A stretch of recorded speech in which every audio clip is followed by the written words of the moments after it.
Alright, my audio is on. Got too many buttons. Missed the... No. Well... Yes. Your audio was on. But it was not live. Now it's live. I'm helping.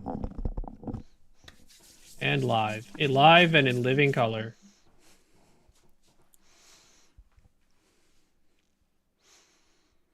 What about you, James? How undead are you? How how am I undead? I'm never undead. Well, are you resurrected? Are you appearing on this material plane? Yep. The audio is good for me and Ryan. I hope so. Anything else I got to do? Sorry, Dave. All right. Anything else? Before we start the show, what was conscientious about this? Should I tap Marcel and ask if we should expect it? And he hasn't said anything, so I assumed that was a no.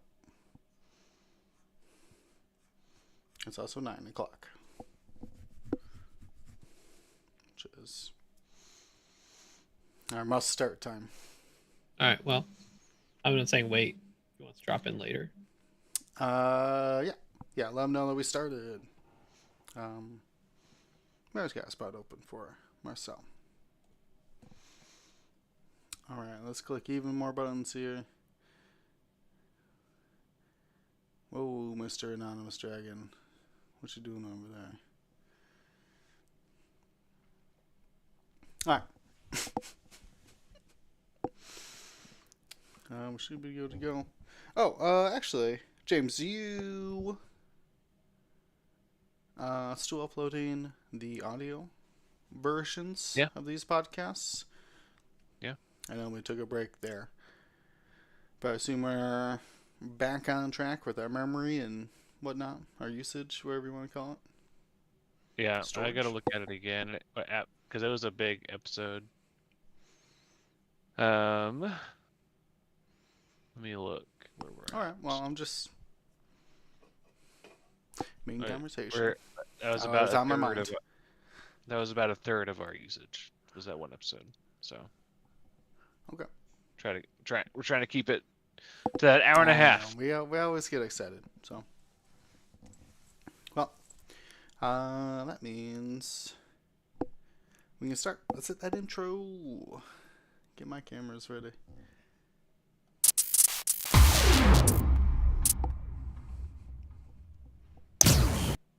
This is episode 375 of the Gold Squadron podcast. I'm one of your hosts, Will Radar Technician Hegwood. And tonight, I'm joined by Ryan, the Sith taking over Stanzewski. All of them everywhere. Dark side, beware. James, evac the base Ritter. Yeah, those Sith are coming in, so we gotta evacuate. Awesome. You'll see what we're talking about in a second. I know. They saw the title. They read the title. Okay. All right. But of course, before we get to our headlines, our announcements, everything like that, we gotta start with, of course, the thank you. The patrons of Gold Squadron are really what keeps us financially stable. They're our largest group of supporters. They get unique channels on our Discord and shareable art from our past projects. So, if you like what we do here, want to support us, head over to patreon.com/goldsquadron. Alright, with that out of the way, this is the week of February the 2nd. We're going to take a look at a major event that happened over in England. At least I guess I didn't know where exactly it was. I just only assumed.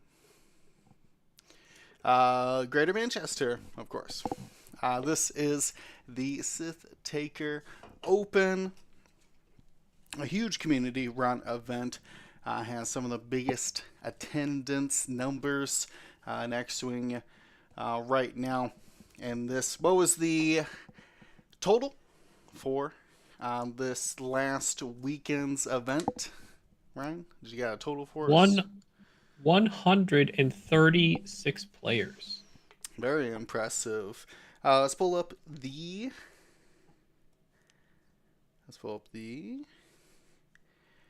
stats. So I'm going to give a big congratulations to the winner. Final table had Dom Flanagan defeating Corrington Rowe. A Separatist versus Imperial matchup. England versus France. To take it all. And the Sith Takers Open. I think we should just dive right in. We're going to talk a lot about the other lists in the top 16 cut. We're going to start at the top here. Dom Flanagan brings a Separatist squad. I think the Longshanks. Big shout out to Longshanks. Great tournament software here, I believe. Hello. But it's not working for me. Can you read down me that list? Or I guess I could read the list. I could read the top one, at least. This one I can see is the Django Fed, if I'm not mistaken. Yep. You guys see this? Yeah, I wasn't looking at it if you were none. Yeah, did you click on it? So next to the faction, there's the like encoded list icon. Oh, I'm clicking on it. Oh, I'm clicking on it. The stream can't see it though. That's the problem. Oh, got it. That's what it's got it. All right, cool. I can read. Go ahead. So the Separatist list from Dom Flanagan features Django, General Grievous, HMP Geonosian Prototype, HMP Geonosian Prototype, and DFS 311. A lot of what's being featured in the XWA format CIS list is pretty much starting with that 4-point General Grievous with Soulless One Impervium plating. And then generally the next thing that they look to fill out is 2 of those HMP prototypes. You can take 2 of them, each 3 points. Each can bring an array of firepower, whether it's both energy shell charges and sync laser cannons, or energy shell charges and a tactical relay, which is what Dom did. He brought Kraken on one of the Geonosian prototypes with energy shell charges, while the other one just took the sync laser cannon energy shell charges. And then our favorite little calculate passer in XWA is at 2 points, which is great. It's a great filler, great support piece, great objective piece. Has energy shell charges, grappling struts, put them on a rock, get some objectives, throw some calculates to some friends, and then rounding it out, 8 points left, which I know a lot of people have been doing like double rogues in Dirge CAD or some other variations of ships. This one opting for Django with Dooku, proton bombs, Slave One title, composure, and contraband cybernetics. Dom is a very seasoned Separatist player, so not surprised that he would go back to Separatist in XWA, as it is a powerful faction currently in the XWA format, and it has probably, in my opinion, probably the best 4-point piece in XWA right now. That Grievous is so good. I'm not surprised at all. This squad, I flew something very similar last season in the draft league. Those Geonosian prototypes, one with Kraken and one with the synced laser, just provide so much value to the squad, whether it's assault or whether you're trying to scramble, them getting extra actions, holding those calculates is extremely valuable, especially the combination of being able to save the Kraken calculate on a ship who was thrown the calculate from DFS 311. You can essentially bank that calculate onto Grievous or Django, or as you mentioned, rogue classes, whatever your other ships are beyond the HMPs and 311. Solid squad, and I do like the combination of Django in there for the proton bombs.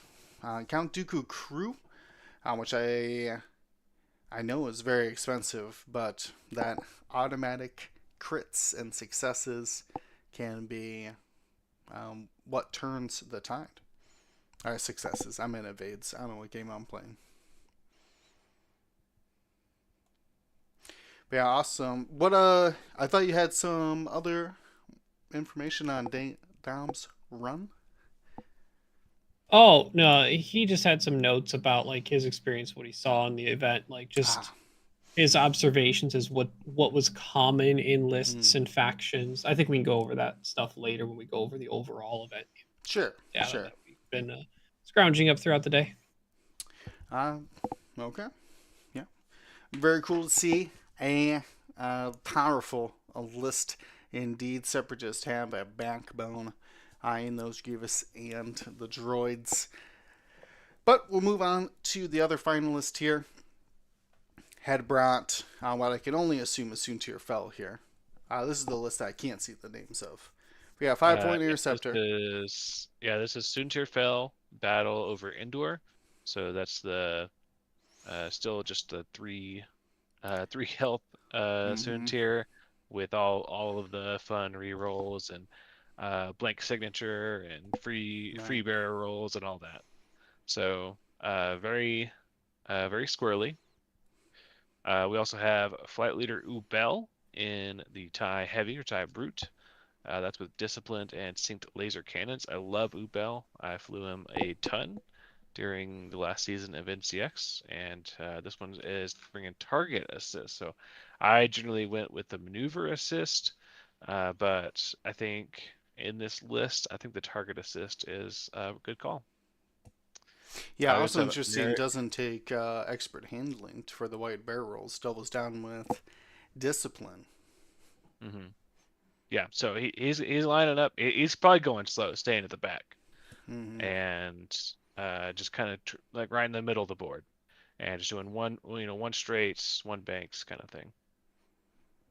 We also see Merrick Stell, the TIE X1, with Ruthless and Swarm Tactics, so pretty nasty.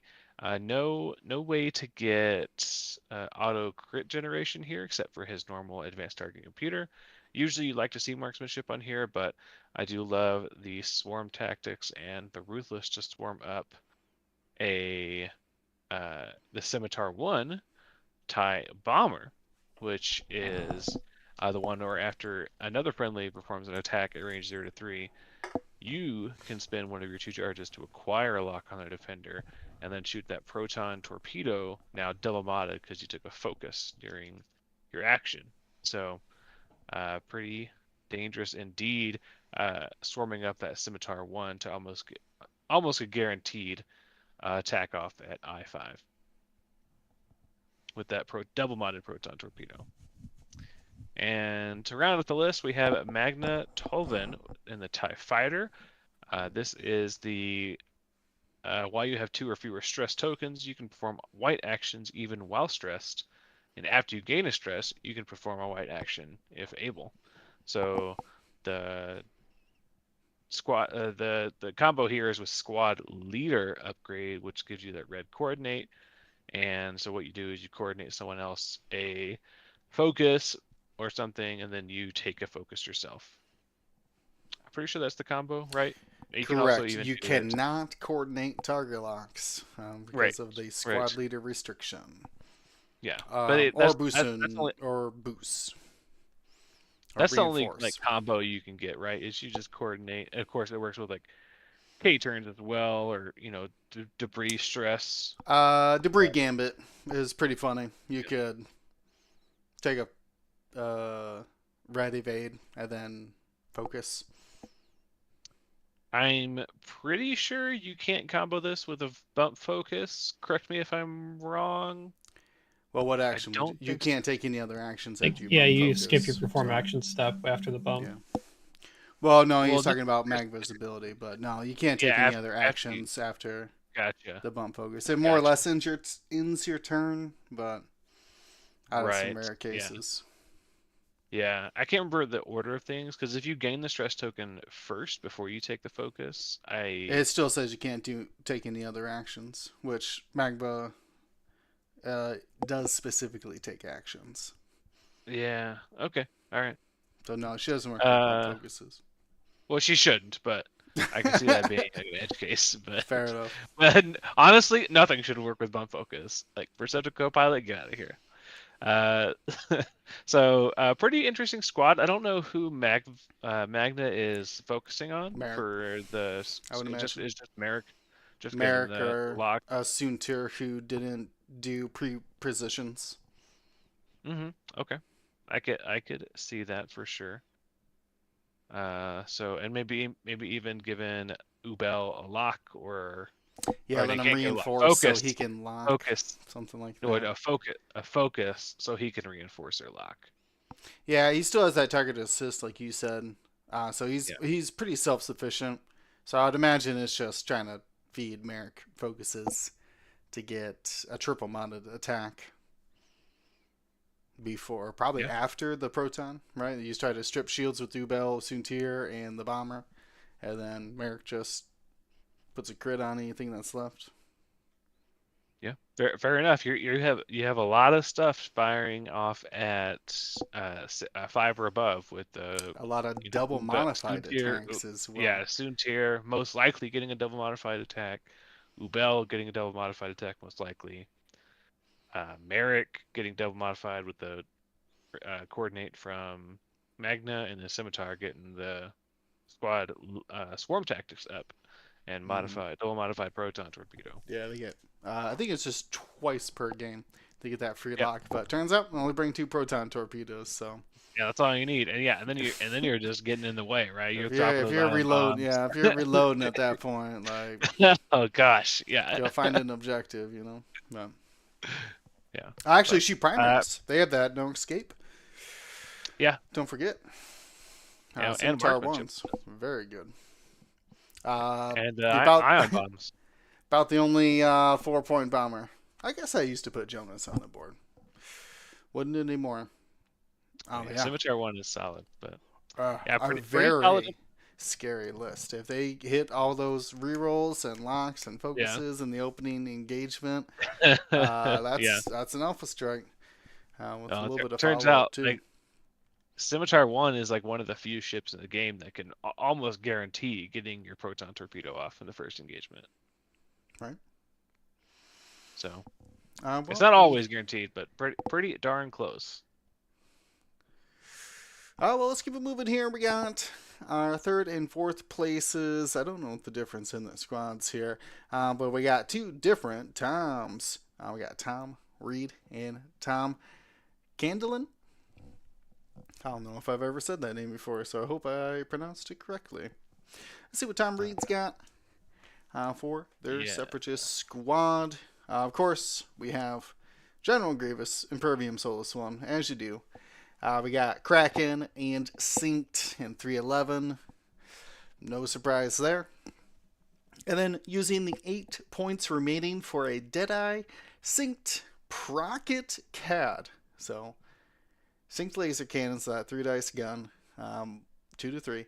But also gets the Dead to Rights Proton Rocket. You know, I love a ship that has boost linked focus and barrel roll linked focus for those proton rockets.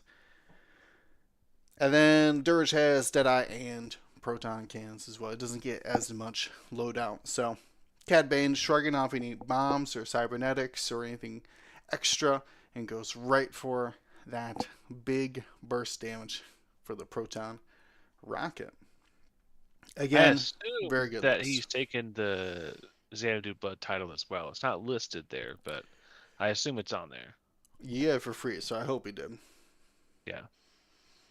I don't know. I don't think there's any reason not to bring it. You don't have to. It is just a Besides red mini cloak if Yeah. you're not using the extra slots. So I pretty much use it as like a red boost turn 1, even if don't really feel like staying cloaked. Yeah, that is really weird for Cad Bing to just not take it. I'm sure he There. had it, and it was just an Yeah. air, Yeah. a free upgrade air. You know what I mean? Yeah. As he's doing, it's not even a choice of whether it's on Dirge or CAD. It's always on CAD, so no big deal. We're heading on to the other.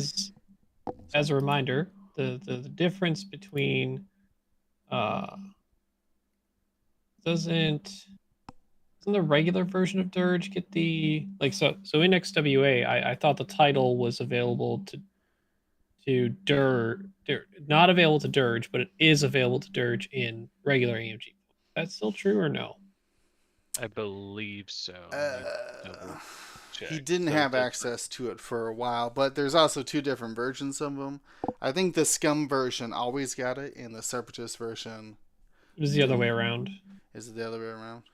The Scum version got it, I think. Scum version didn't get it. Separatist version did get it for Dirge. There you Both CADs, either version would get it. Of course. Yep. So right now in AMG, neither have it as for either Dirge. You have to reload Yasby. Like reload Yasby to an empty AMG page, because I think it doesn't, like, if you just change it in the drop down. So yeah. it is on Separatist. Yep. And then let me check Scum. I don't think Scum at all. No. Scum. Yeah, CAD only CAD has it in Scum. Yeah. Yeah. Gotcha. So in Both AMG, have it in Separatist. Dirge does still have it. Interesting. In AMG. Okay. All right. But I think in XWA he doesn't have it in either. No, I think they made it only CAD. Well, Dirge doesn't even have like the loadout to even utilize it. So either way, again, this list very, very good. The synergies, and of course my favorite part when you throw in the synced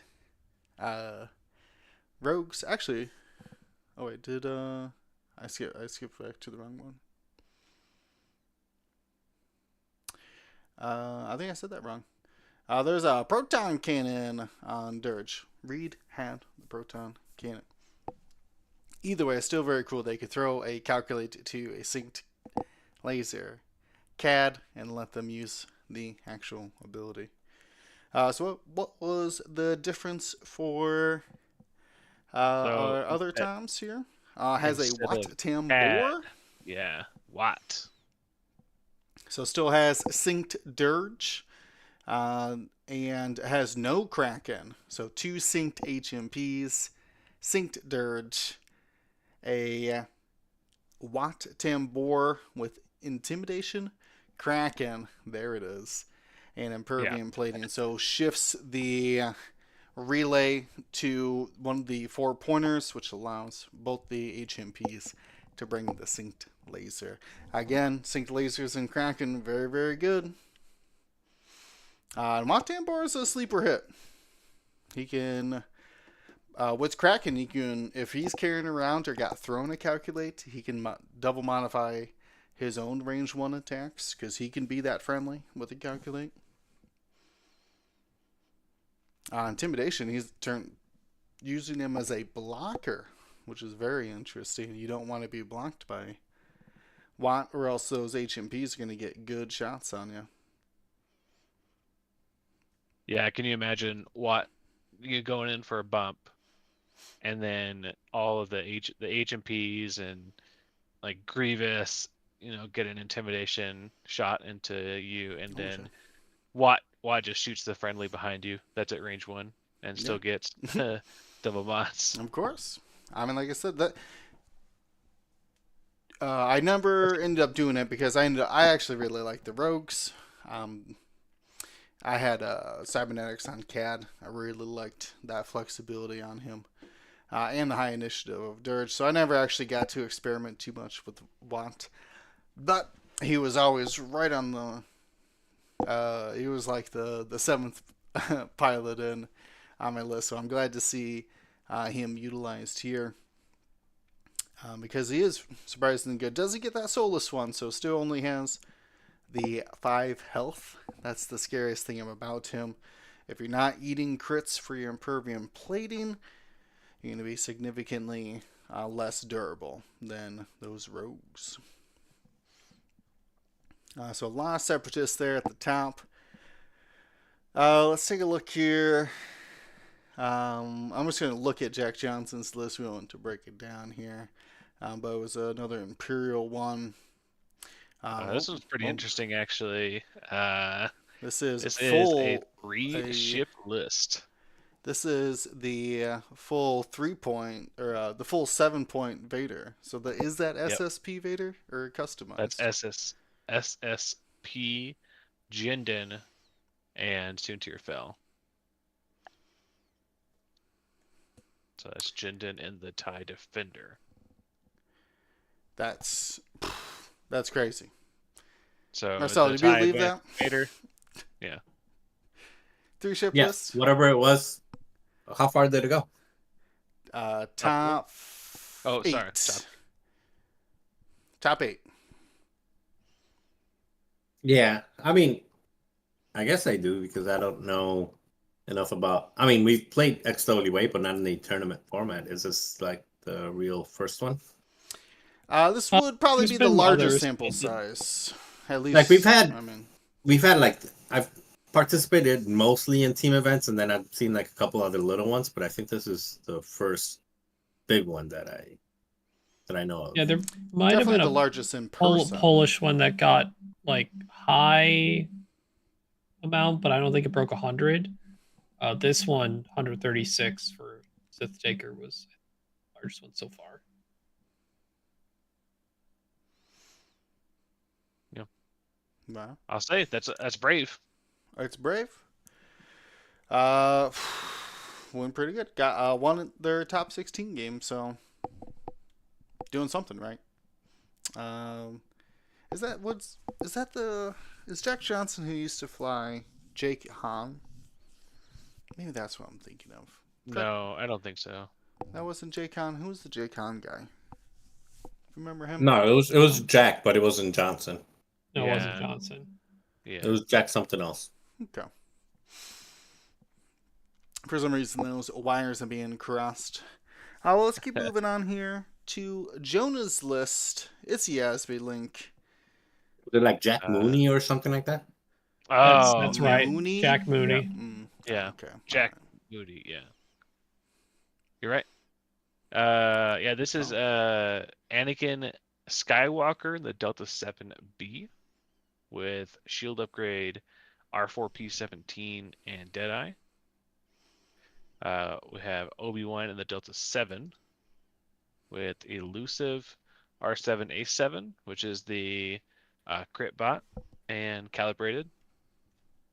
We have Oddball in the V-Wing with plasma torpedoes and Besh.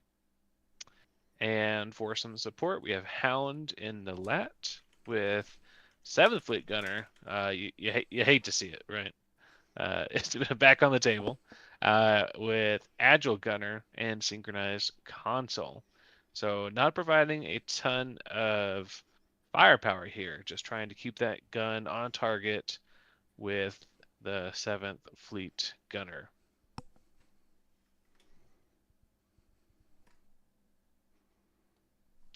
Pretty classic, like 2 Jedi, and Lat, and then plus something else list. I think I figured it out. There we go. I got it to work.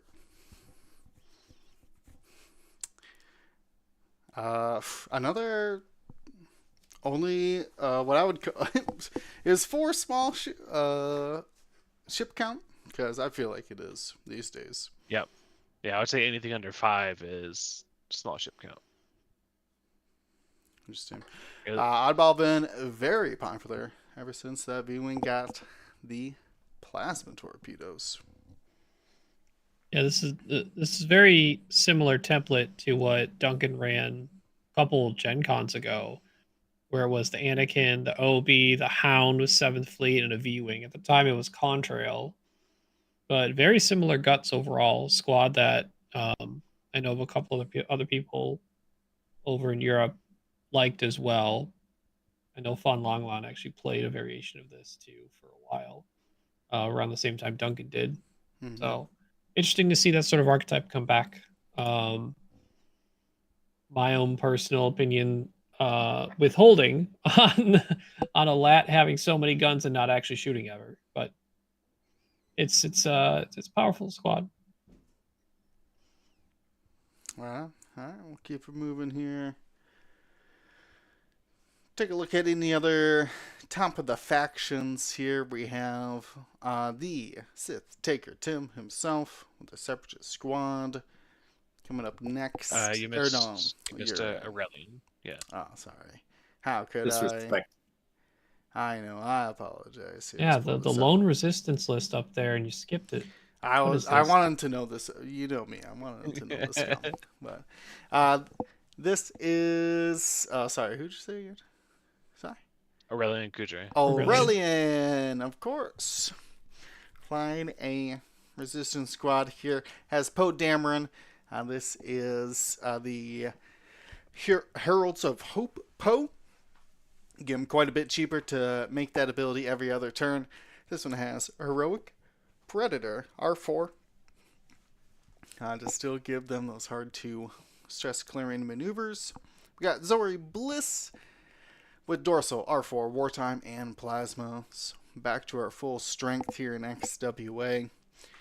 Then an interesting Y-Wing. One that's very forgotten about. Tezza. This one brings, of course, Wartime, but as well Barrage Rockets as a natural missile slot. So Wartime will give them a second one to be able to equip that 3-dice missile. Also gets... Can you explain that ability to me again? How many times you measure? Yeah. Well, let me... before I get to her ability, let me just mention... I can read. Marksmanship and Dorsal Turret. Remember that Wartime does give you the devastating barrage ship ability. So if you do line up a bullseye barrage rocket and can get a crit, it cannot be blocked. Beautiful combination there. Not just a crit, your crit results. So if you get, you just can't block crits against a bullseye missile or torpedo from these Y-Wings. Oh, yes, it does need to be the barrage rocket from the Wartime. But yeah, if you can combine marksmanship with Wartime, very good combination. What's the paragraph for Tez's ability? All right, so Tezza, there's like a chain link of events that you have to think about for this. So while a friendly ship, so find a friend at range 0 to 2 that is performing an attack. Cool. Friend performing an attack at range 0 to 2.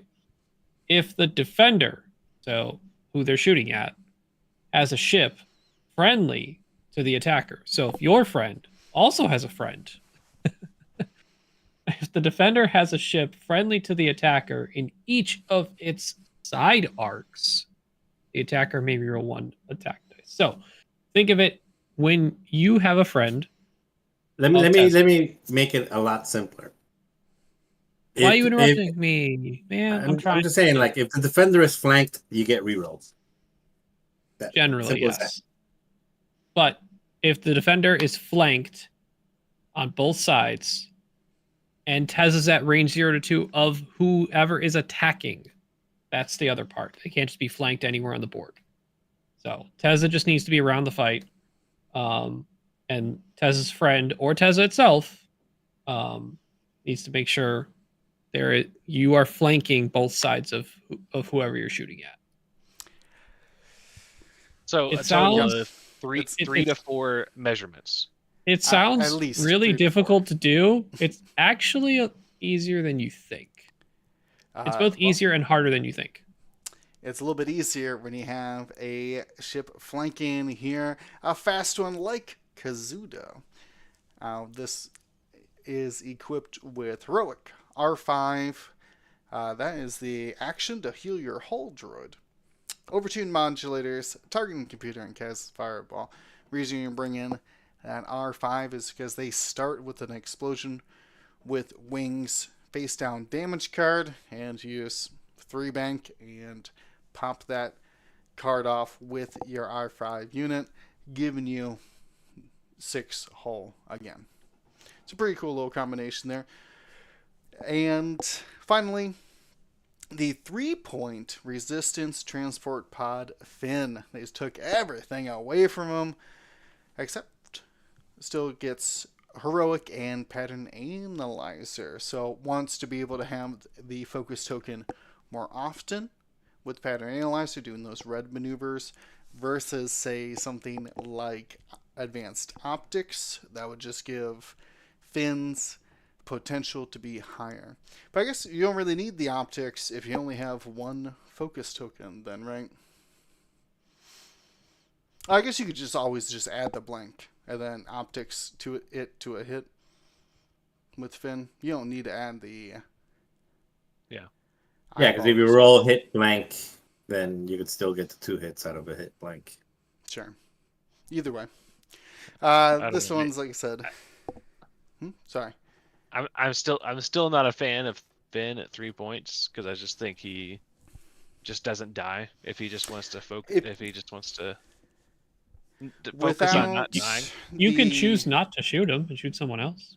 Yeah. Yeah, but then if you don't shoot him, he gets a big attack onto you, which is it's crazy. Only if he rolls 2 paint and then adds a 3rd paint and didn't spend his focus token. Yes, you need to at least shoot him once, so he strains himself and uses that focus token defensively.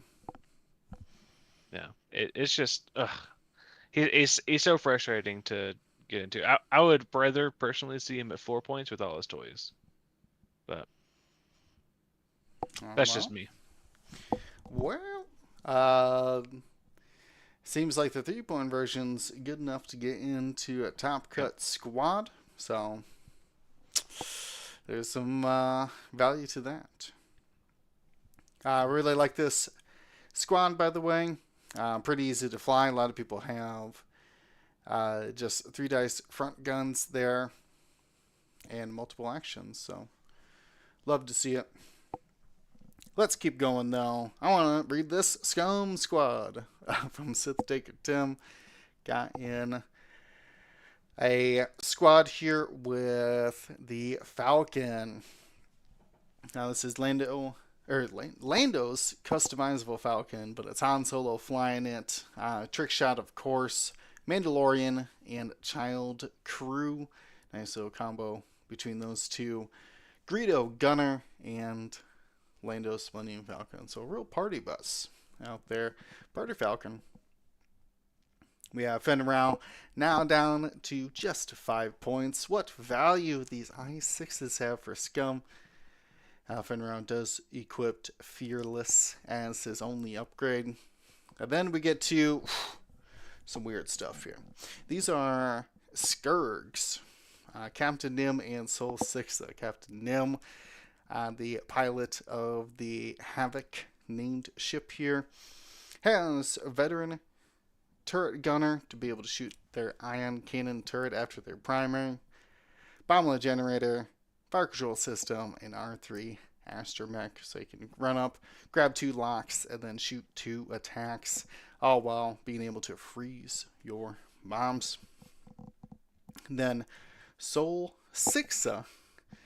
This is the one where they drop with a 1 hard turn template if they want. So I suspect we're going to see some mines here. This one has dorsal turret Cad Bane Crew, which allows you to red boost after you do a bomb drop. I think it's or launch as well. Veteran turret gunner, of course, you want to be able to shoot that 3 dice primary gun in the dorsal turret. Counter nets, there it is. If you get anywhere near this thing, it's going to try to drop a little counter net on you. Concussion bombs and delayed fuses. Unlike the concussion bombs, they do a face-up damage card unless you take a strain. Then it's just face down. So still very good value there. Especially with Nim being able to hold these bombs and freeze them until somebody walks into them. Very, very cool to see. Very low agility for this squad. 3 tanky ships. and a Fen Rao out there. But I imagine those Scarabs are providing a lot of cover for Fen Rao to be able to sneak in into range 1. That's scary. I don't know what I'd do about that. Somehow all those ships are 5 points. Weird. Yeah. And don't forget, Nim can also, if you do want to drop that Connor net with a squiggly template, you can also use Nim's charge to prevent the mine from detonating. If maybe you want to drop it onto, classic bombardment drone stuff, where you want to drop it onto a friendly and they're going to move off of it, but not overlap it again with their template. So it can get pretty squirrely in there with Nim and Sol Sixta dropping all those bombs. And a delayed concussion bomb, so it delayed fuses and then also Nim can. That is really bad. Like, it's just sitting out there just waiting for you. You can't just go slow and wait for it to explode. No. Yeah. This is. Oh gosh. Yeah. Those are dangerous. It looks. Like I did not want to play that mind game. It looks like a very fun list to fly. So, but that was the top 8. Where I want to look at any factions we didn't cover in the top 16 at least. We see another Tom with Separatist. Somebody's Seco 55. They have Imperial Brendan with Separatist again. Von Longon. He's got Scum. So big names here at the top tables. This is Alon Watson. No, I'm not familiar with.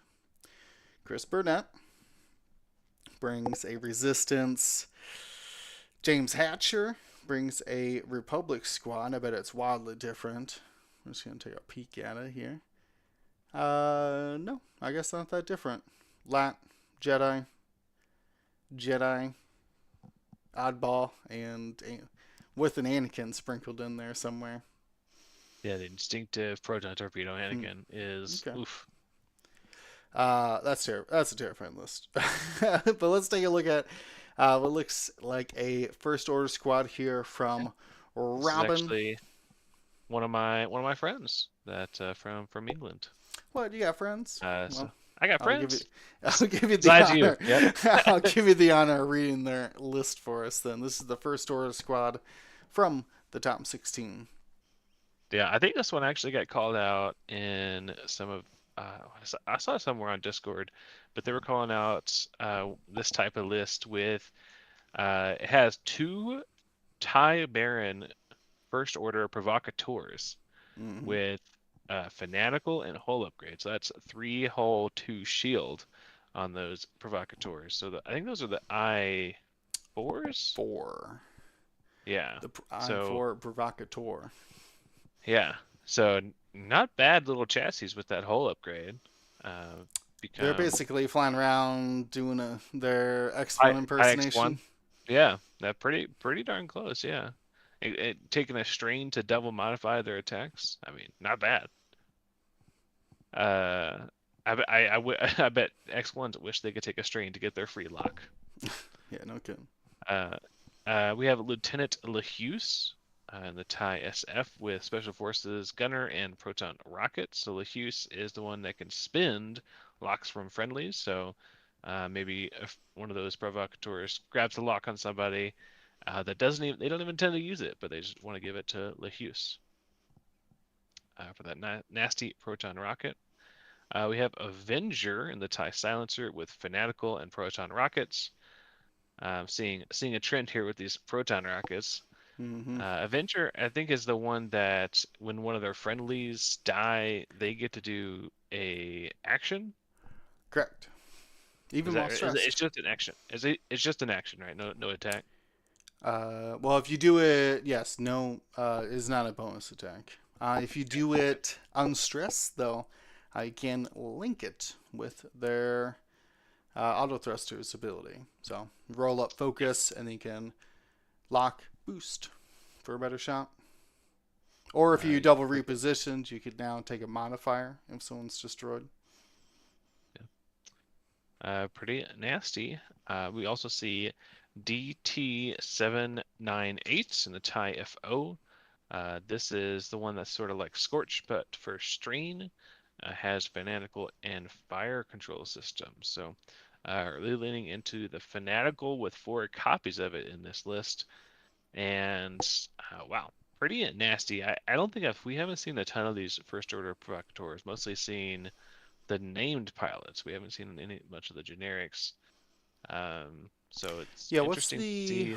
what's the difference between one of these and Ember? Aren't they both 4 Uh, points? Does Ember not get the hull upgrade? Is that the difference mhm. here? Ember has 1 less loadout. So okay, so it can't get Fanatical and hull upgrade perfectly then. Yes, so it would have to take like a 1-point talent somewhere. Hmm. And at that point, I would probably rather have the Fanatical because Well, Ember's ability is the Fanatical is nice because they have an evade action, so you can lock evade as your 2 actions, whether you're taking depletes or your strains, doesn't really matter because you're going to have a double modded shot and a mod guaranteed for defense then. So I can see yeah. why the Fanatical is the main part, and hull upgrade is just the extra spiciness that makes it work. Yeah. Going from being able to be one shot with a direct hit to not being able to be one shot with a direct hit like that from like just a regular 3-die attack is pretty Mm-hmm. huge. Especially like you said with that evade action. Pretty good. So Yeah. very good combination. So congrats, Robin. Hope to see you at Worlds. All right. Ryan, you said you had some overall stats for the event, something that we could maybe use as a comparison for Sorry, just one other quick events. thing. Did you guys look at Fawn's list? It went 5-0. Fawn long again. Yeah. How Just take a He really quick peek at Fawn's list. He went 5-0 and then he lost in the top 8. so it takes the same Fen Rao, Han Solo that we've seen in. now we look have at the second Moralo gen. and Cad Bane. Moralo, like a YV. When's Yeah. the last time you saw a YV around? Especially Moralo with Java Overtuned is really good, but I think Morello was stuck at 7 points for a he's at really 6 long now. time. 6. Yeah. So Yeah, reinforce calculates or target lock calculates depending on where you come out of your board edge from. Yeah, I mean that's 5 rounds of, and he's tough to kill because he's just gonna go up the board and as soon as he sees danger, just fly out and come back later. But anyway, that I hadn't seen Morello in forever, so it's interesting that not only that it did well, but it did so well. 5-0. I used to fly a list that had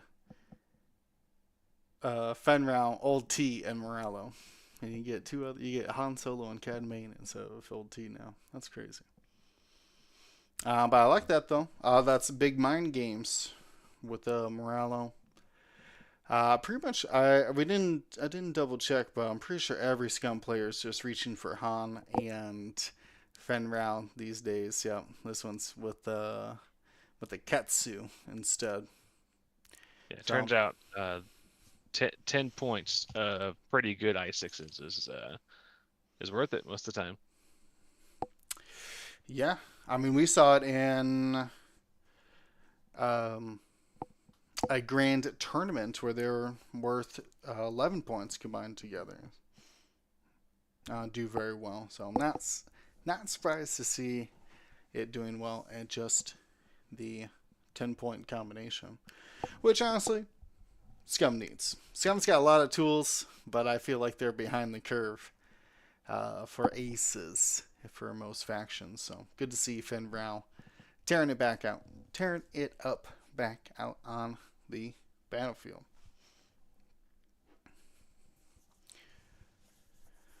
All right, Ryan, let's hit us with those stats. You said you had some Yeah, I don't know information if you have the at? image available, but I know I put it in our chat. Yes. Do I have it? I mean, No. I did not compile it. I attribute this to Matt Carey compiling it after we found that Pattern Analyzer was not handling the STO event well when converting the stats over. So he just kind of made his own little quick, small spreadsheet. Going over factions, the amount that were in Swiss, the amount that were cut, which equates to having some cut percentages, the highest rank in Swiss, lowest rank in Swiss, highest cut result, and average Swiss placement. Great information. You were able to find it? I wasn't seeing it on the stream. Yes. Look at Okay, so you want to start with the good or the bad? that. You give us the bad news. The bad news. Oddly, one of the historically most popular factions, the Rebel Alliance, had the lowest amount of people take it in Swiss at 7. None of them made cut, and the highest performance was 50th out of 136, the lowest at 125, meaning the average placement was around 80. Pretty rough. I have no idea what the current state of Rebels is in a lot of these competitive XWA events and how it's being handled, or whether people are trying or brought. But not popular and did not end up in cut at all. And even the highest, only at 50th, is pretty rough. Yeah. I believe there's probably some good stuff in there somewhere. Sure. Maybe there's just a choice and people find better stuff in other factions. So on the flip side of things, the most popular faction was Scum. 30 people brought Scum. 3 were in cut, equates to a 10% cut rate. Highest in Swiss was 3rd overall, and lowest 136th. Highest in the cut, 8th, top 8, and average placement of 60th place overall out of 30 people. It's pretty decent showing overall. If you get these pilots that are, historically, there's some very popular pilots in Scum that got some love recently, with Ben being in a budget version. Scum Han has been in such a weird spot for pretty much since he came out, that it wasn't a popular pick, and having that solo movie Han, be played at a competitive level such frequency is definitely drawing the attention of people. To not many people's surprise, Empire was the second highest. Empire is just historically one of the most popular factions, no matter how good or bad they are. It's rare to not see them show up in the top half of popularity. Similar numbers in cut, though. 10.71%. 3 were in cut. Number 1 overall in Swiss. Got into the finals with the Quarantines list. So pretty good showing by Empire. And then just kind of rounding out the rest. First Order was the second lowest taken at 9 people bringing it. Only 1 made cut.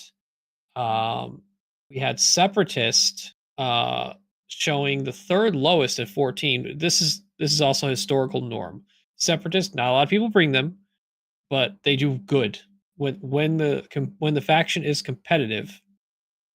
They still don't have a lot of people bring them, but they do really well with them.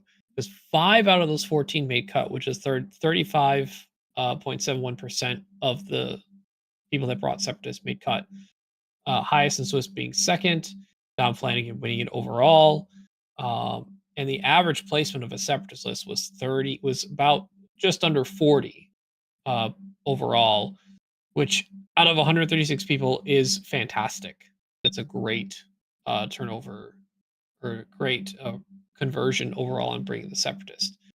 Republican Resistance both brought the same amount, 23.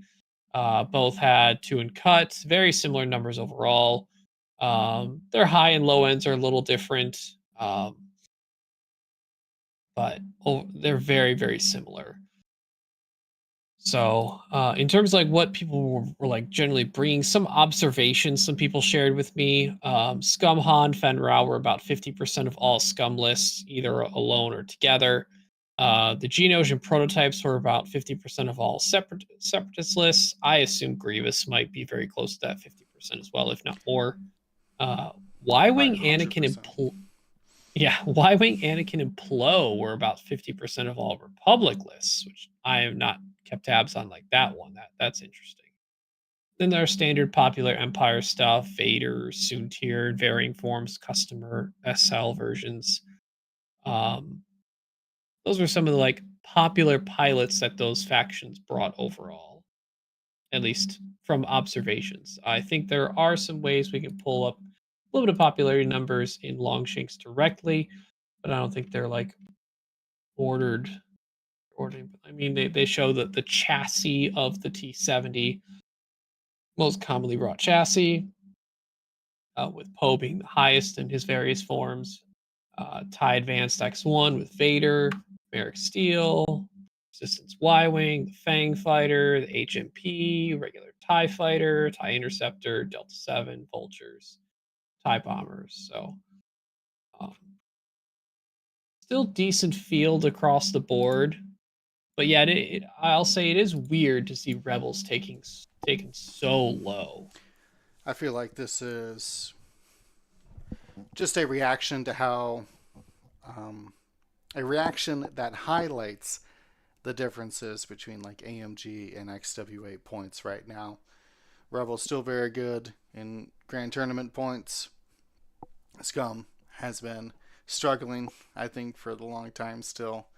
So with I mean, XWA, Scum did win LVO. they have one list that was flown by a impressive player. But it's still one. I mean, I don't think winning one takes them off the struggle bus. Is all. No. But what I'm saying is that there's stuff there, and I think the same thing with There's something Rebels. there. Rebels XWA wise, I think. Oh yeah. My theory is that two things. One of them is that the Rebel players that typically fly Rebels or been flying Rebels, they've gotten a little bit too reliable on the old boy and basically the wedge loop, the Luke wedge type of thing, and both of those got bumped up, and now you have to just get a little bit more creative. I've flown Rebels a number of times, and they're still very good. I've done pretty well. I've played them several times at NCX and other things, and I've done well with them. But it's not using any of the regular stuff. Like I've seen a couple people like do Gavin. One of the ships that I think is just outrageously good. It's like a million times worth its prices. Advanced Slam Perceptive Co-Pilot Asegi. That is Hera on steroids. I mean, that's tossing out two focuses at a medium base, like, and shooting. It's just really good ship to like a really good support ship with 9 health. So yeah, there's stuff there, but you have to get really creative, and by the time you get really creative, you're kind of falling behind because some of these other factions just have some really glaring like strong pieces, like the HMPs, Grievous, Fen Han, and some of those things. They're just very obvious good things. No, that makes sense. That's my theory.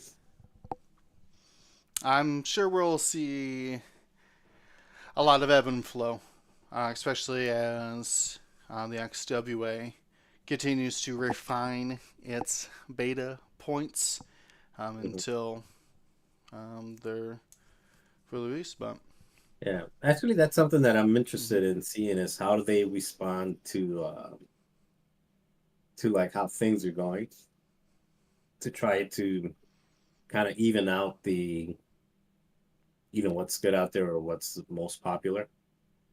So that'll be interesting to see like what kind of tweaks occur.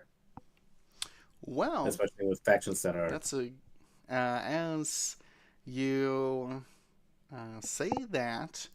We do want to go into our next topic, Marcel. Let me see if does this work. Yes. Wait, no, that's not right. Back to the other one, but different. We want to talk about some XWA announcements that have happened recently. This is, I believe Nick Sperry writes these, but as with everything in the XWA, it does take a community, so not just all on Nick's shoulders here. Let me pull this up so I can read it here. This is a design team preview dated January 30th. Let me put the two images together here. Welcome to our first preview for the upcoming standard loadout card packs the XWA will be releasing after Adepticon, marking the beginning of XWA designed content for X-Wing. We first want to make it clear that the new content being worked on is still a work in progress. Oh, I guess I should let you guys see what I'm reading here. First, I want to make it clear that the new content being worked on is still a work in progress. As much as we like to share the content in full now, we feel it's best not to show off work that is still being tested.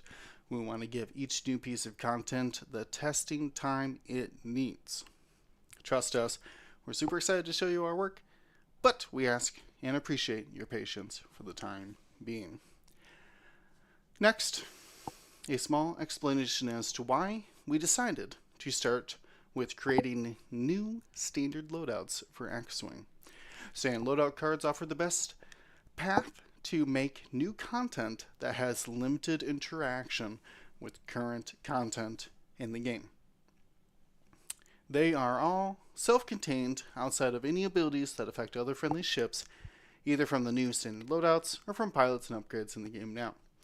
With that, it allows us to mitigate the chance these new abilities break the game in some capacity. This doesn't mean we're taking it easy on these testing. They are being put through the ringer as much as we can. After determining we wanted to start with standard loadout pilots for our first wave of new content, we looked at where in the game they felt most needed. Two factions stood out immediately: the Resistance and the First Order, since neither have received any standard loadouts yet. We do know fans of those factions have had a strong desire to receive standard loadouts too. Once recognized, we concluded that Scum shouldn't get left behind. With just a couple standard loadouts from just one chassis, the YT-2400. Scum has a vast array of chassis and great opportunities for standard loadout card designs to really expand their faction's fantasy potential. Let me make sure. All right. It keeps going. So, more details on those new standard loadout packs, the First Order, Resistance, and Scum. For both the Resistance and the First Order, we decided to combine the opening scenes from Star Wars The Last Jedi, one of the best movies made. The First Order, it doesn't say that. That's my own. That's readers' anecdotes. Anyways, the First Order's attack on the evacuating Resistance forces at Dakar, and the follow-up chase to the Otachi system. I never said that right. Correct. Otachi? Uchini? Someone else say it. I think it's Otachi. Otachi. I think it's Ochi. Yeah, it's Ochi. I'm not even seeing where you're reading. The third line. The third line. Oh and yeah, where's there's no O then TE. It's just 08. Oh, it's OE. It's Oechi. Ochi. Oechi. Fantastic. But we all know that salted planet where the Resistance tried to escape and unaware that the First Order could track them through hyperspace.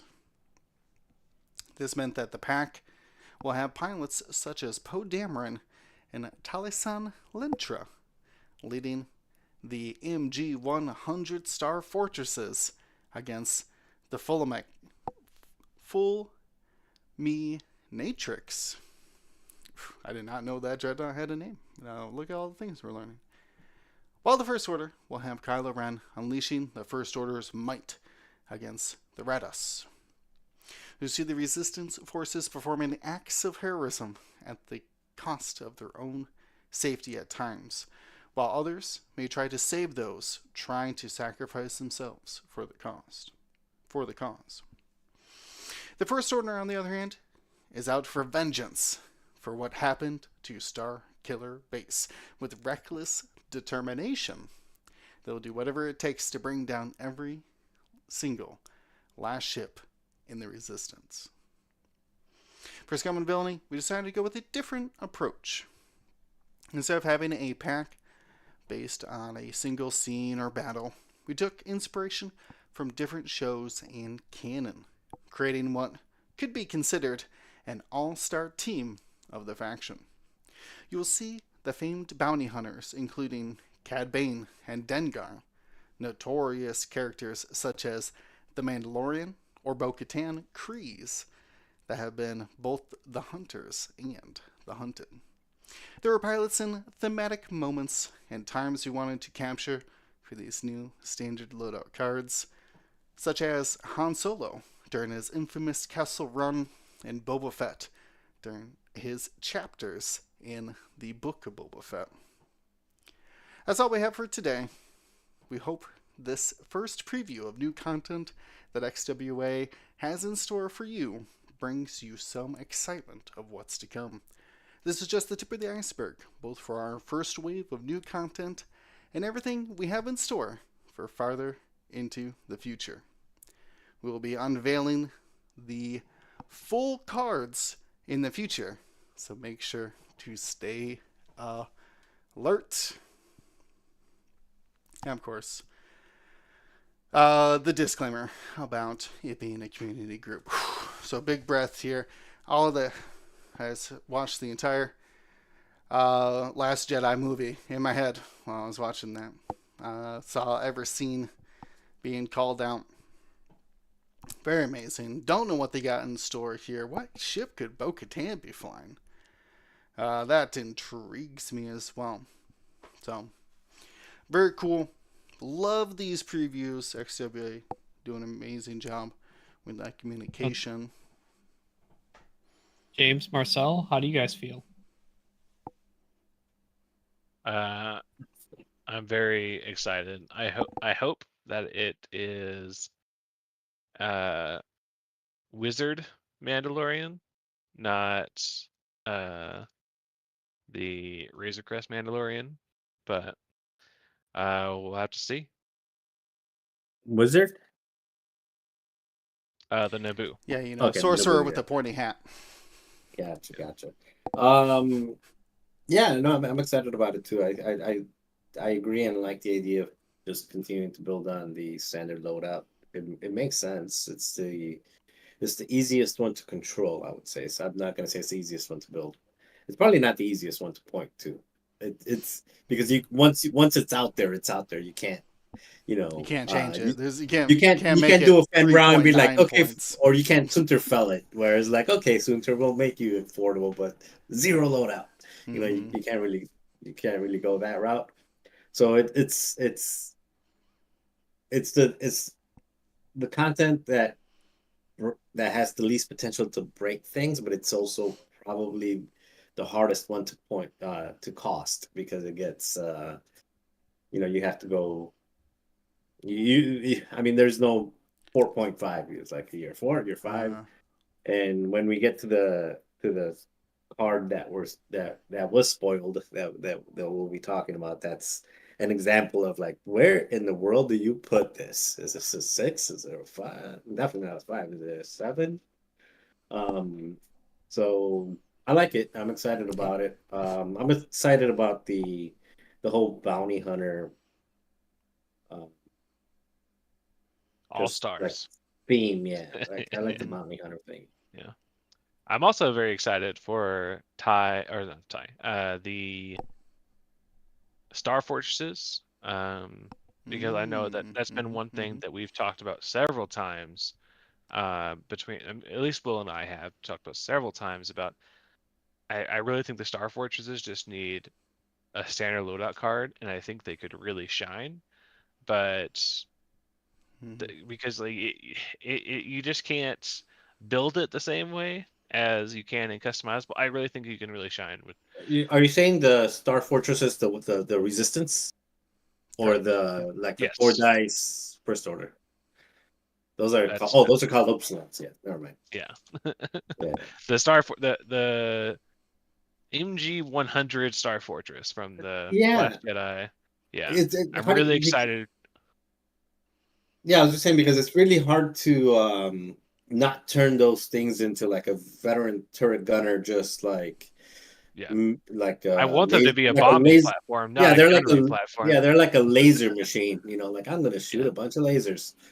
So yeah, it'd be nice to be able to just say, nope, you're going to go out here and you're gonna drop a bunch of bombs and you're gonna blow up. yeah, yeah. Super excited.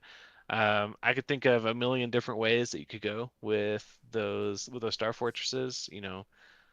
But I'm excited to see what they have cooked up for us. Yeah, you got standard loadout, B-wings dropping bombs to the side, but maybe these guys can drop them to the sides, but like with a trajectory simulator distance to it.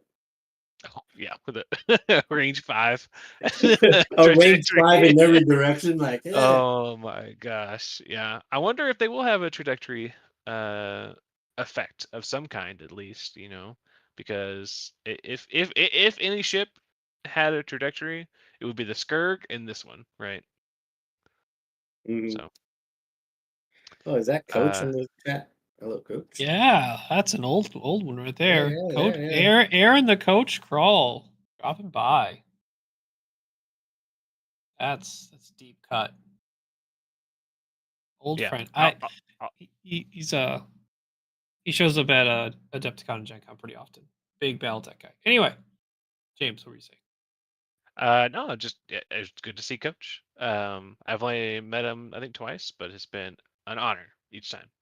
But I think just in general, the all these SLs will be a welcome addition because these are the factions that have not had many SL. I think Scum has like 2 or whatever with the YT 2400. So all these factions will at least be able. It'll be nice for them to have these options. So if I got it right so far, if I recall from what's been said, James, you are most looking forward to seeing what ship the Mandalorian is in, correct? Yes, I hope Okay. that he's in the debut, but it's a big hope. And then Okay. excited to see what you guys do with Star Fortresses. And then Marcel, what are your biggest things you're looking forward to? Bounty That hunters. bounty Just hunters, okay. Yeah, just thematic bounty hunters. Let me put it that way. Will, what about you? Um, I want to say, well, let me pull this back up here. Um, yeah, I would like to see how if there's any interactions between these the Resistance and the First Order, um, about how they might interact going up against each other. I'm not sure what that might be, but I know that at least in the well, I'm sorry, I'm trying to think of when or if Poe actually ever fought Kylo in the sky. They did not. They never No, did, they huh? have never actually No, faced off. because the ship got blown up, and while they Yeah, were evacuating. Yeah, because like Okay. they did the big Post ship bombing. got blown up after, so that was in the Oichi part Mhm. when Kylo finally got his silencer, went out, hit the Radis, and then destroyed the hangar bay, which had like That's all the ships, right. including Post. That's right. Trust me, And I've had to that's watch a how- lot of these that's how Kylo- sequences. So technically, Yeah, had- Kylo did fight Poe's X-wing. It's just Poe wasn't in the landed. X-wing. Yeah, Poe wasn't in there. Okay. All right. Yeah, Well, yeah. trust me, I've watched over a lot of the sequences here when helping design. I know. I was. I really like that sequence. I don't know why people don't like The Last Jedi, but I mean, I know why, but It's- I don't know why they have it those just feels reasons.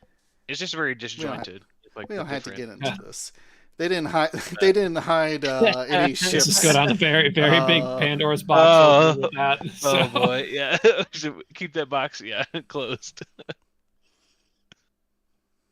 but we do Anyways. have a card that was spoiled or Ooh. previewed at the Sith Taker Open already, and on point, it is a Sith, and it is someone we just talked about running rampant on the Radis. BB-8, right? So for people who did not see it, we allow the preview of the standard loadout Kylo Ren in his TIE silencer. I want to let you guys talk about it first, and then if you have any questions or want me to go over anything on some design philosophy end, I want Sure. to let you guys digest it. Let's break it down here. First of all, this is the i5 silencer, so same initiative there. The attack, agility, hull, and shields all remain the same, except for Kylo's force count. In this one, he is up to the 3 force points, more than the 2 he has normally. Has Extra a pilot. determined. Extra determined, exactly. Has a pilot ability that you should be familiar with. Before an enemy ship in your bullseye is dealt a face down damage card, you may spend 1 force point. If you do, that damage card is dealt face up instead. That is the Kylo Whisper ability now on the silencer. Silencer does have, of course, the chassis ability, auto thrusters. After you perform an action, you can perform a red boost or barrel roll action. We have the same action bar as normal here. Focus, target lock, no evade, barrel roll, and boost. We have just 3 pilot abilities. Thank you for making it not 5.5. This one's the first one here, a new talent called Determination.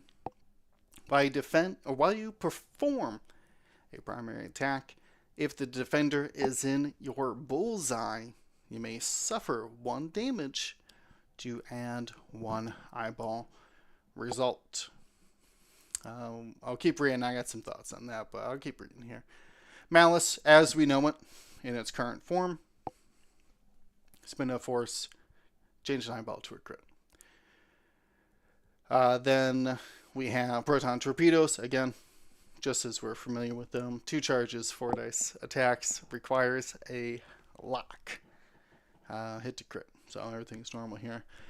So my first impression, now, between the preview article and maybe it's just AMG setting the standard here, that we might see determination on more than 1 pilot out of the evacuation. That would be my guess. You don't have to confirm or deny. Yeah, that's a good bet. I think it seems a very thematical ability, similar to like the no escape and what is it? Stand together, whatever it is for the rebels. Yeah. I think AMG was very successful in at least their approach to how standard loadouts would be introduced into X-Wing. So I see why XWA could copy some of those templates, or if you will. into the future here. So, to me, I like it a bunch. I like that extra force. I like that this is auto thrusters, that you're locked into auto thrusters. You don't get the option to switch into sensitive controls. So, one more restrictions, which is how I like my standard loadouts.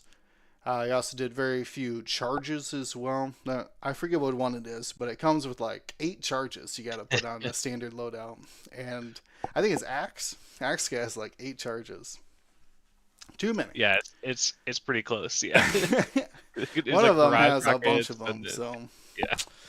I like that. Keeps it simple. Just 2 charges. Pretty good. Not too different. But the Kylos we've seen now don't have access to proton torpedoes. They're more slimmed down silencer versions to get them under 6 points.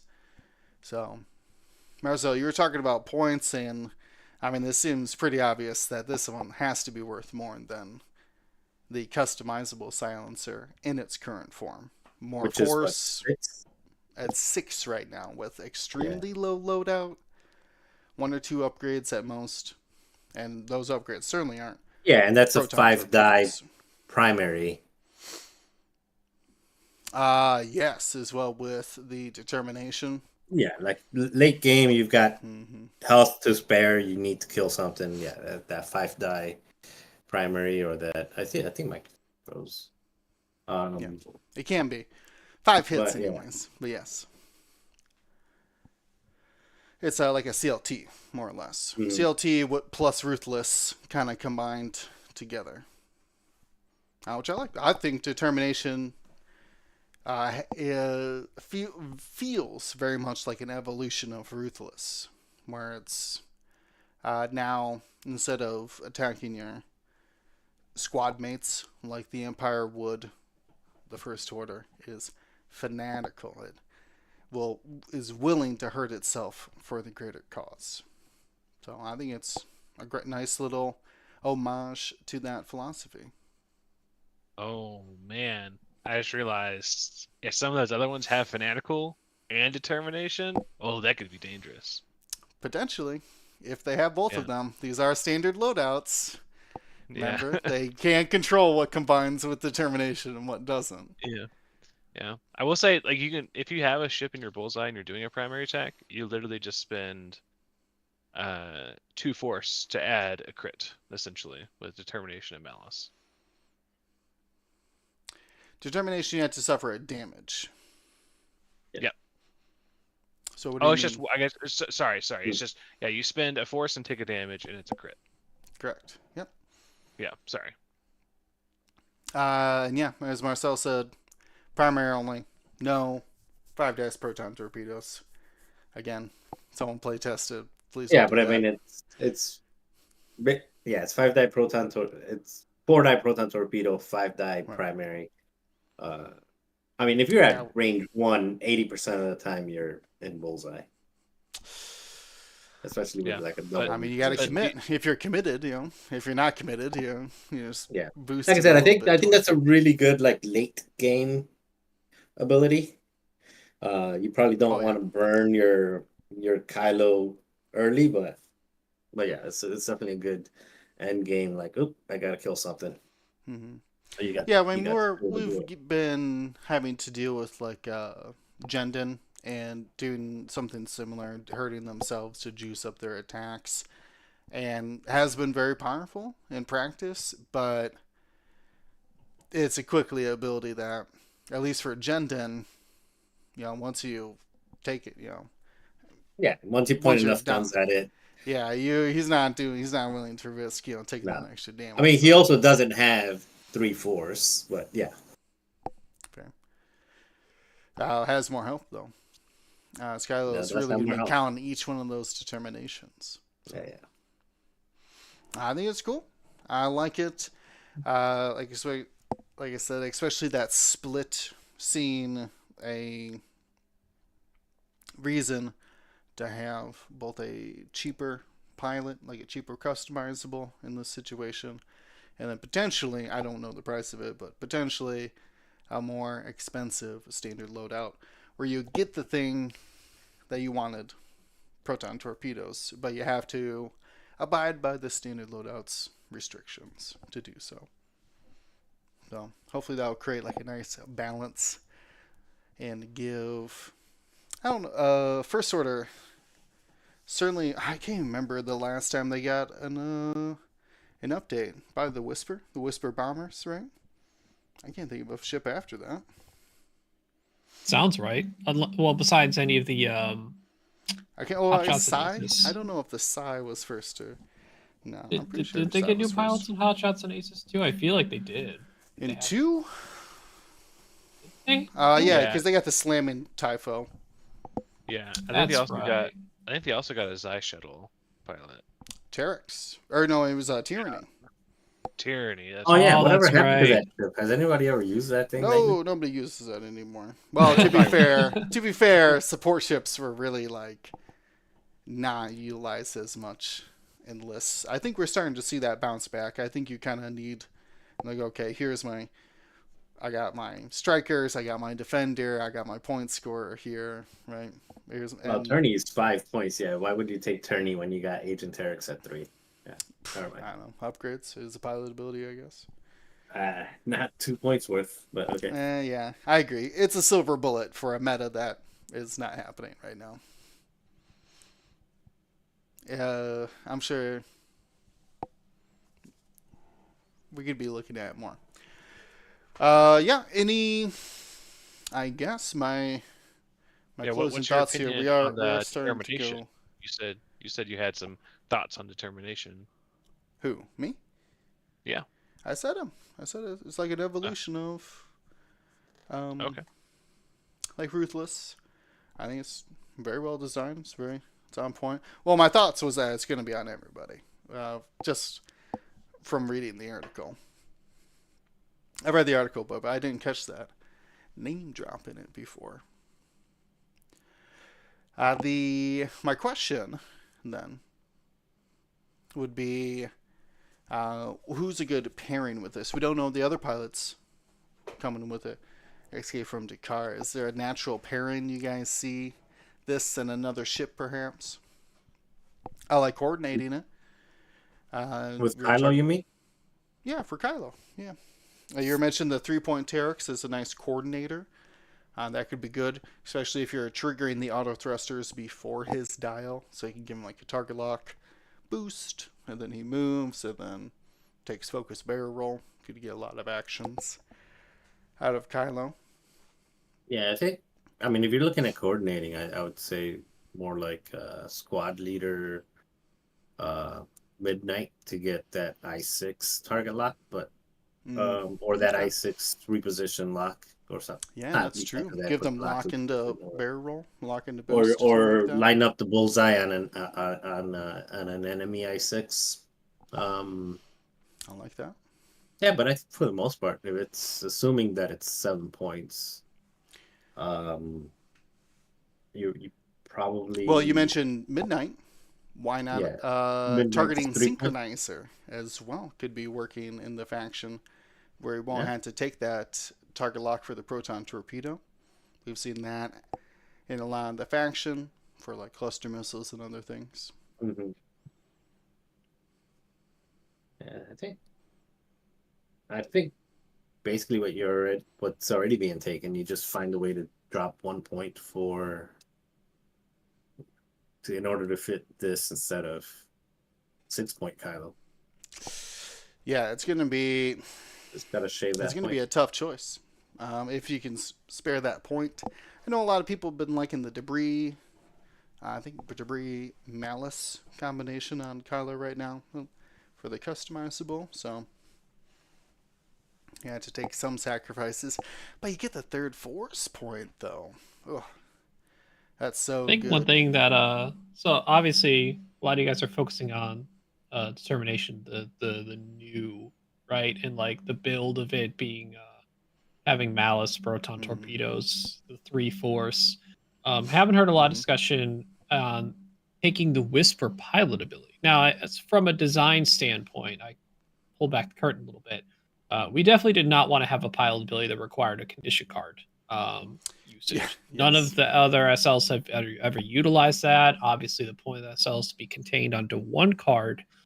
So the option was we either make a new thing, which we were hesitant on for like a main character like this that already has a couple iterations of pilot abilities, and we already saw good precedence and good results seeing Vader using his defender ability on Battle of Yavin Vader TIE X1. So we're like, okay, if we're already leaning towards crit happy Kylo with Malice and Proton Torpedoes, let's help his squad or him further his crit ability with using the Whisper. So um, that's the thing that it like even though this is evacuation of Dakar and part of the Oechi escape, um, I definitely in my head sometimes think of this Kylo is the one yelling more at Lieutenant Tavson to just like everyone keeps shooting Luke on crate. So still the feel of that Kylo existing in this from that movie is in here too. Just more crits everywhere all the time. Yeah. I'll ask you as far as the design. Um, what was the biggest challenge? What maybe if that's doesn't narrow it down, what was a lever that you just wanted to pull, but were maybe hesitant to mess around too much with it? You already mentioned the pilot ability. Is there any other maybe examples of that?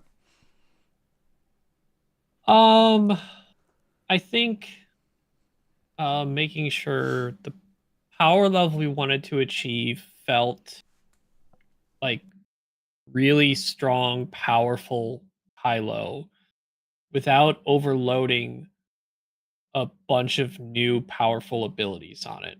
Early on, when we started creating things, Paul set a really good precedence and guideline of okay, we can put new things on cards. Obviously, that's what's going to be really fun and interesting as new content. But also, we need to make sure that we're not overloading these cards with too many new things. Try to take some existing things that exist on other cards and apply them to these SLs that normally wouldn't be available or haven't been available, such as the Whisper ability on the Silencer Kylo, or the brand new Determination talent, but also grounding it a bit by having Malice and Proton Torpedoes be the other points uh, of upgrades on Kylo. Some of the things in my mind that I recall us maybe considering in the past of things that have existed before that were up in consideration for this Kylo since they're commonly used cards. That was it the sensor jammer, the whatever thing that gives him the cloak token. I can't Scramblers. believe I forgot. Scramblers, yes. Um, that was a hesitating one just because we wanted the power level of him to be expressed in an aggressive manner and not in a super dodgy. I mean, granted, he does. There were many thoughts of finding a way to express his crazy, like triple barrel rolling he did when he was attacking the Radis as well, but that got pretty complicated trying to really capture the essence of that moment. There's a lot of these SLs where we've made a consensus effort on capturing some moments that these pilots and ships expressed in media, whether it's the movies, the TV shows, g- games, comics, whatever it may be. We try to find as much inspiration as possible from things that actually happened and try to translate that into cool abilities or combinations of abilities to capture a feel of it. This Kylo, we wanted to be a powerful, aggressive Kylo. I would say you succeeded. These abilities are all very, very scary. Do not want to fight this Kylo one on one. Do not want to fight him in close quarters as well. If you can get into that range one bullseye, he'll be scary. But at the same time, I think you guys did a good job emphasizing their resource management. Manage your health for determination, and we got to be constantly managing the force points. Very similar to like customizable Soontir, where they made to get your extra modifiers, you have to be looking at the fight. You got to, for Soontir, it's line up to bullseye. I like how this Kylo doesn't get extra force for running away or turning his back or anything like that. He only gets extra force for doing critical damage. So I think it's pretty cool. I'm excited to see what players are going to do with it on the table. What kind of squads they meet up with it. And of course, what other secrets, you guys? Show me all your secrets, Ryan. Come on. In a scheduled manner in the future, the secrets will be shown. All right, fair enough. I guess order and patience. It's like a mantra over there at the XWA. And all the bureaucracy. Look, I know. As Will kind of caught a little bit, there was very deliberate wording used across that article. Well, I bet. I'm going to reread it probably after the podcast and see maybe what else I could extrapolate out of the hidden meanings. So, though, I bet it won't be too long before we hear more announcements from them. They're doing a great job over there. You can check them out on the 2.5 Discord. Is that what they're still called? Yeah. The 2.5 Discord. It's the best place. Of course, a lot of the XWA gets reshared. Podcast, Reddit, our own Discord here at GSP. So, people are talking about it. I'll say, I'm really proud of the XWA. And I feel like they've been very successful. So, I was saying before, none of the defectors came about. I'm glad to see everybody rallying behind the XWA. So, which is good, especially as we go into the most troubling of times, post Grand Tournament season. So, but I know they got a bunch of things cooked up. Before we go though, anything else I'm missing? We're rapidly hitting our maximum time here. Anything else about the preview article, Ryan, you want to share before we get out of here? Nope. Just as it says, stay alert. Keep your eye out on other main sources of X-Wing content. I believe, I think Greg has already made it some announcement or official that he will be spoiling another card later this. Did have it scheduled for his Sunday stream, but has shifted it to this Thursday. So keep an eye on NCX overall. Greg is lined up to spoil one more near future, being likely this week. So very cool. Very cool. I know it's been making the rounds, so if you're excited about XWA content, certainly check out xwing.life. You can find out all the information there on their own website.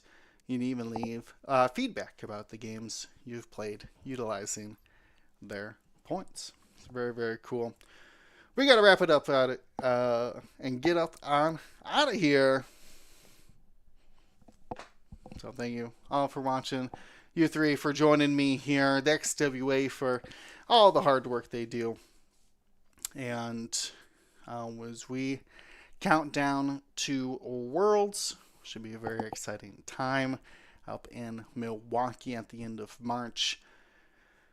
So yeah, very exciting. Stay here with Gold Squadron for any more news. For now, though, stay safe, stay smart. Gold Squadron out. hit it with the outro video. Come on. There it is. Thank you to ISO, Danko, Baffle, Trojan, Prophet, Shadow, Tycho, Spice, Raider, Lancer, Fallen, Row 6, 626, Chief, and J List, our Grand Admiral patrons. And all of our Gold Squadron patrons and community members, thank you for your support. Gold Squadron out.